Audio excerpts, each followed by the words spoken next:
మీరు గట్టిగా అడిగిర్రు అనుకో, ఏమాయిరా భయ్ 2500 ఏడు ఉన్నాయని చెప్పి మీరు అడిగిరాక ఆడపిల్లలు పోయి మీ గుడ్లు వీకి గోటీలు ఆడుతా అంటాడు.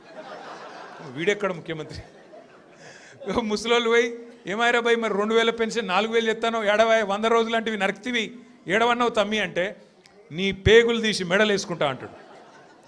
అట్లాగే మన విద్యార్థులు పోయి ఏమయ్యా మరి 2 లక్షల ఉద్యోగాలన్నావు ఏం సంగతి అంటే నీ లాగుల తొండలు ఇడిచి పెడతా.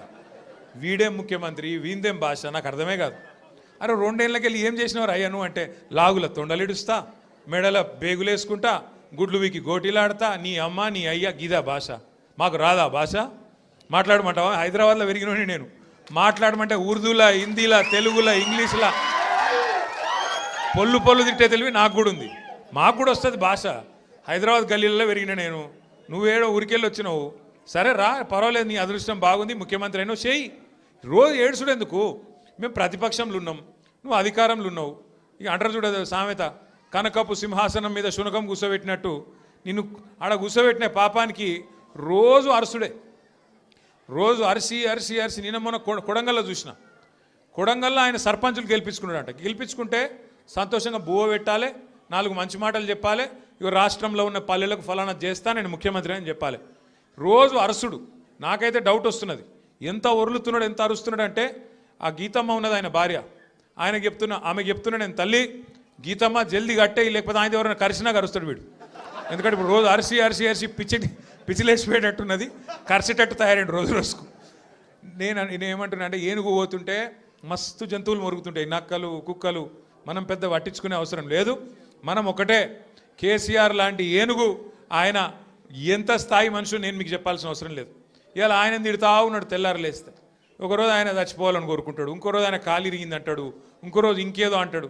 అరే అయ్యా నువ్వు ముఖ్యమంత్రివి, చెయ్యి, నువ్వు శపథాలు చేస్తున్నావు కదా, కేసీఆర్ను మళ్ళీ లేకుండా చేస్తా, మళ్ళీ రాకుండా చేస్తా అంటున్నావు కదా.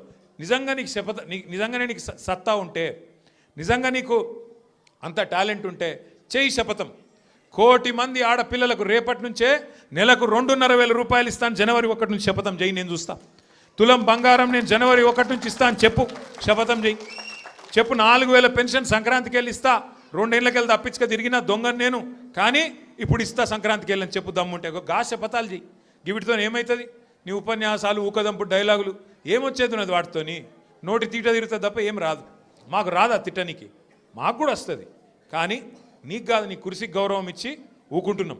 కానీ ఒకటి మాత్రం నేను పక్కా చెప్తున్నా, దయచేసి మిమ్మల్ని అందరినీ కూడా కోరుతున్నా, మీరు మాత్రం హైదరాబాద్ జనాలకు మీకు పాదాభివందనం చేసినా, నేను ఏం చేసినా కూడా తక్కువనే నేను. ఎందుకంటే మామూలు విషయం కాదు. హైదరాబాద్